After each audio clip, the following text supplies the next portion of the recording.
তুমি এখনো বেনামাজি, এখনো সকালবেলা তুমি ঘুমাও, এখনো তুমি আল্লাহকে ভুলে আছো, এখনো তোমার কাছে তওবার কথা তোমার চিন্তাতে আসে নাই। তুমি অনেক কিছু হতে পারো, তুমি মুসলমানের কাতারে থাকবা না।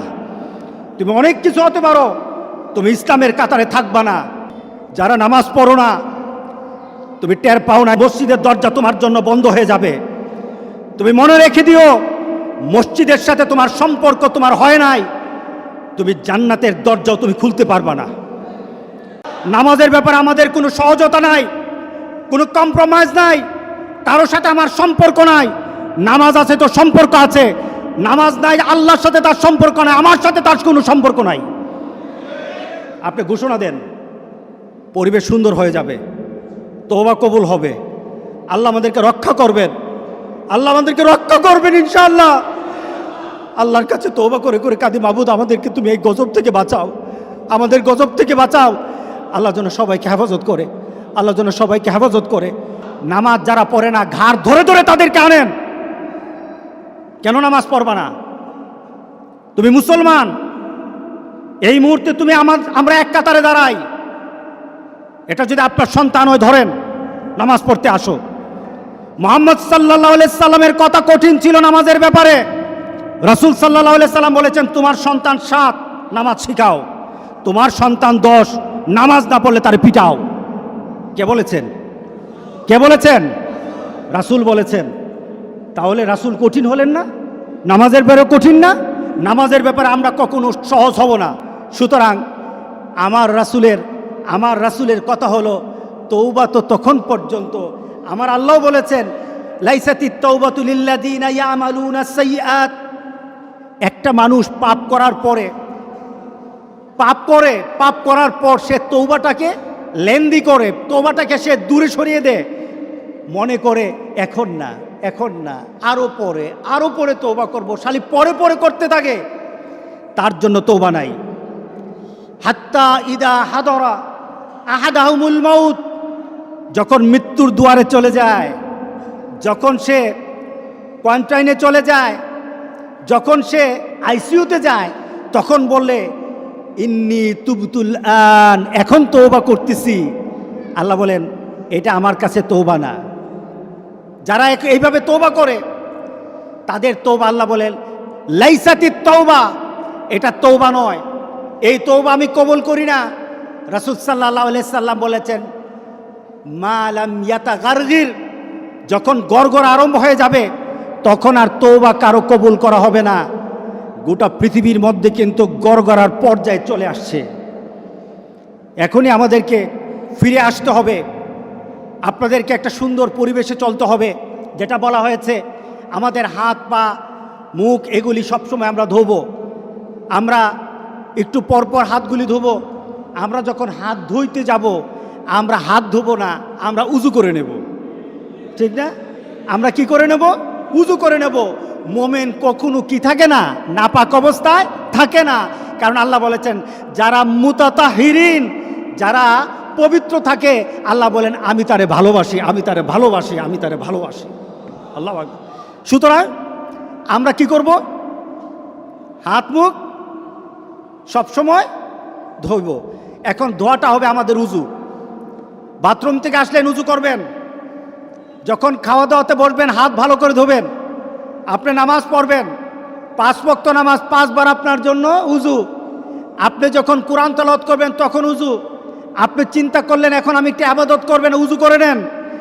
আপনার জন্য বারবার উজুর মাধ্যমে আল্লাহকে সন্তুষ্ট করার একটা পরিবেশ আপনার দেহের মধ্যে সৃষ্টি হয়ে যায়। আত্মার পবিত্রতা তওবা, দেহের পবিত্রতা হলো উজু। আল্লাহ যেন সবাইকে করার তৌফিক দান করে দেয়। দ্বিতীয়ত, সফর বন্ধ করে দেন। এই বাড়িতে বেড়াতে যেতে হবে, ওই বাড়িতে যেতে হবে, বন্ধ করে দেন। এটা নাজায়েজের কিছু না, শরীয়ত বিরোধী কিছু না। রাসূল সাল্লাল্লাহু আলাইহি সাল্লাম বলেছেন, এই ধরনের পরিবেশ হলে এক এলাকায়, যে এলাকায় হয়েছে ওই এলাকায় ঢুকবা না, আর ওই এলাকার মানুষ বের হবে না। এটা রাসূলের কথা। এখন মহামারী কোনো এলাকায় নাই, গোটা পৃথিবীতে হয়ে গেছে। বের করে যাবে না, ওই এলাকায় গেলে বাঁচা যাবে, মহামারী হবে না, এমন কোনো জায়গা বাকি নাই। গোটা পৃথিবীর সবটাই এখন মহামারীর স্থান হয়ে গেছে। বাঁচতে হলে নিজেকে একটু নিজেকে একটু কন্ট্রোল করে আল্লাহর কাছে সাহায্য চাইতে হবে। কার কাছে সাহায্য চাইতে হবে? আল্লাহর কাছে। দ্বিতীয়ত, বাজারে দরকার আছে, বাজার আপনি যাবেন, তবে স্বভাব সুলভ বাজারে যাওয়া হবে না। স্বভাব সুলভ বাজারে যাবেন না। স্বভাব সুলভ কি? মন চায় বাজারে যান, মন চায় আড্ডা দেন, মন চায় চারশোলে বসেন, মন চায় দোকানে গিয়ে বসে থাকেন, এটা আর হবে না। কি বলেন? একটা সুস্থতা পরিবেশ ফিরিয়ে আনতে হবে। কি করতে হবে? আপনি আপনার ঘরেই থাকেন, আল্লাহর কাছে কাঁদেন। আপনি হেঁটে চড়ে, আপনি বাজারে আড্ডা দিয়ে, আপনি আরেক বাড়িতে গিয়ে আপনি তো তওবা করতে পারবেন না। আপনি ঘরের কোণে বসে থাকেন, আপনি দেখবেন চোখ দিয়ে পানি চলে আসবে। ফ্রান্স থেকে একটা ছেলে ফোন দিল আমাদের গ্রামের, মাসুদ নামে। সে বলতেছে, হুজুর আমাকে মাফ করে দিয়েন।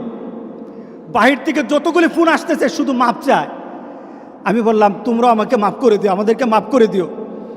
হুজুর ঘরের মধ্যে আটকে আছি, বের হতে পারি না, দরজাটা খুললেই পুলিশ, দরজা খুলে বের হলে পুলিশ ধরে নেয়, ঘর থেকে বের হতে পারি না। একটা চিন্তার মধ্যে পড়ে গেছি। আমি চিন্তা করলাম, এই যে মাপ চাওয়া, তওবা করা, একটা মানসিকতা সৃষ্টি হওয়া ঘরের মধ্যে বসে থাকার কারণে সৃষ্টি হয়েছে। আপনি ঘরে বসে থাকেন, তওবা করেন আল্লাহর দরবারে, এত হাঁটাহাঁটি করবেন না। এটা বাংলাদেশ থেকে, বাংলাদেশ সরকারও এটা আমাদেরকে বলতেছে, কিন্তু আমরা শুনছি না। তৃতীয়ত, একটু আমরা সালাম বিনিময় করব। কি করব বলেন? বলেন কি বিনিময় করব? বেশি বেশি করে সালাম। আসসালামু আলাইকুম, দূর থেকে দেখতেছেন আসসালামু আলাইকুম, দূর থেকে দেখতেছেন আসসালামু আলাইকুম। আপনার উপরে সালামের কারণে জবাব কি আসবে? জবাব কি আসবে বলেন? ওয়ালাইকুম সালাম। পারস্পরিক শান্তি আল্লাহর কাছে কামনা করি সালাম বিনিময়ের মাধ্যমে। হ্যান্ডশেক করা দরকার নাই, হাত লাগানো দরকার নাই। কারণ বর্তমান মেডিকেল সায়েন্সের ওরা যখন বলছে যে এটা থেকে একটু বিরত থাকা দরকার আছে, বর্তমান প্রেক্ষাপটে গভর্নমেন্ট থেকে যে অর্ডারগুলি আছে, এরপরে মেডিকেল সায়েন্স থেকে যে কথাগুলি আছে, এগুলি মানো আমাদের দরকার। কারণ মেডিকেল সায়েন্সের কথাগুলি তাদের নিজস্ব কথা নয় তো। এই যে হাত পা মুখ ধোয়ার কথা বলেছে, তারা মেডিকেল সায়েন্সে বলতেছে, কিন্তু ইসলামে আছে কিনা বলেন তো? আছে। তাহলে এইভাবেই তো বলা হচ্ছে। সুতরাং এই হ্যান্ডশেক করাটা ছেড়ে দিবেন। বাড়িতে মহিলাদেরকে বলবেন যে পাড়া যেন না বেড়ায়, এক বাড়ি থেকে আরেক বাড়িতে যাওয়া দরকার নাই, এক স্থান থেকে একজন স্থানে যাওয়া দরকার নাই, নিজের ঘরে থেকে আল্লাহর কাছে সাহায্য চাওয়া দরকার। কি বলেন? অতিরিক্ত লাগতেছে কথাগুলি? হ্যাঁ, উন্নত দেশে আপনার ছেলের কাছে ফোন দিয়ে দেখেন কি অবস্থা। এবার নিজে চিন্তা করেন, বাংলাদেশে যদি বেড়ে যায় তাহলে বাংলাদেশের অবস্থা ওই দেশের মতো হবে না, আরো কঠিন হয়ে যাবে। এরপর আমাদের যেটা করতে হবে, আমরা নামাজ পড়ব, মসজিদে এসে নামাজ পড়ব। তবে আমরা মসজিদে একত্রিত হব বলে কিছুটা স্বাস্থ্যসম্মতভাবে আসব, নিজেকে একটু পরিষ্কার করে আসব। কারো যদি কাশি থাকে, একটু যদি রুমাল নিয়ে আসবেন অথবা নিয়ে আসবেন, যেন কাশি দেওয়ার সময় মুখটা ধরা হয়। এই মুখ ধরা, হাঁচি দেওয়ার সময় মুখ ধরা, এটা ডাক্তাররা বলতেছে নাকি মুহাম্মদ সাল্লাল্লাহু আলাইহি সাল্লাম বলছে? বলেন। কাশি দেওয়ার সময় আপনি কাশি দিলেন, হাঁচি দিলেন, এই মুহূর্তে আপনার মুখে হাত দিবেন অথবা রুমাল ধরবেন, এটাকে আটকে দিবেন। এটার কথা কি ডাক্তার বলেছে নাকি রাসূল বলেছে? রাসূল বলেছে। এটা আমার রাসূলের কথা। ডাক্তার বলেছে বলে মানবো তা নয়, আমি আমার রাসূলের কথা অনুযায়ী এটা আমাকে আমল করতে হবে, ঠিক না? শুধু এখন নাকি সবসময়? সবসময় করতে হবে। তবে এখন সতর্ক থাকতে হবে। কিছু অ্যান্টি ব্যাকটেরিয়া কিছু জিনিসপত্র আমাদের সাথে একটু থাকা দরকার, কারণ এটার স্রষ্টাও কিন্তু আল্লাহ।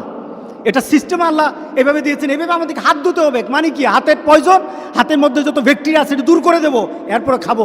এটা আমার রাসূলের সুন্নত। আমাদের এইভাবে একটা হাইজিনিক পরিবেশ করতে হবে। আমি মসজিদে, বাকি সব মসজিদগুলি যারা আপনারা আমার কথা শুনবেন, আপনারা এই মসজিদগুলির মধ্যে এগুলি চালু করে দিবেন। যদি মসজিদগুলির মধ্যে আমাদেরকে যারা আসতে হয়, তাহলে আমাদেরকে এই মসজিদগুলি চালু রাখতে হবে। কি বলেন? মসজিদ আমাদের চালু রাখতে হবে। আমরা চাই না মসজিদের মধ্যে দরজাটা বন্ধ হয়ে যাক আর আমি মসজিদের পাশ দিয়ে হেঁটে হেঁটে চলে যাই, এমন পরিবেশ যেন আল্লাহ না করে। আর কি করব? নিজেদেরকে পরিষ্কার পরিচ্ছন্ন রাখবো, বাড়িঘর পরিষ্কার পরিচ্ছন্ন রাখবো। আমাদেরকে এই পরিবেশগুলি করা দরকার। এটা ইসলাম, এটা ইসলাম। ইসলাম মুতাতাহিরিন ইউহিব্বুল মুতাতাহিরিন, যারা পবিত্রতা অর্জন করে। আল্লাহ রাসূল বলতে, আল্লাহ বলতেছেন আমি তার ভালোবাসি। আপনার গোসল সবসময় করবেন, হাত মুখ তো ধোবেনি ইনশাআল্লাহ। আল্লাহ আমাদেরকে এই বিপদ থেকে বাঁচিয়ে দেবেন ইনশাআল্লাহ। বলি আমরা তওবা করব। রাজি আছি তো সবাই? কতবার করবেন? রাসূল সাল্লাল্লাহু আলাইহি সাল্লাম বলেন আমি প্রতিদিন 100 বার তওবা করি। আমরা কতবার তওবা করব? গনে গনে দরকার হলে 100 বার তওবা করব। রাজি আছি সবাই ইনশাআল্লাহ? তাহলে আজ থেকে আমার তওবার চেষ্টা আরম্ভ হয়ে যাবে। তবে তওবার চেষ্টা যদি চলতে থাকে, তওবার দরজা আল্লাহ বন্ধ করবে না। তওবা যদি চলতে থাকে, তওবার দরজা আল্লাহ বন্ধ করবে না। কোনো না কোনো সময় আল্লাহ বলবেন বান্দা তোর তওবার কারণে তোরে আমি মাফ করে দিলাম। আমরা এই কাজগুলি করবো তো ইনশাআল্লাহ?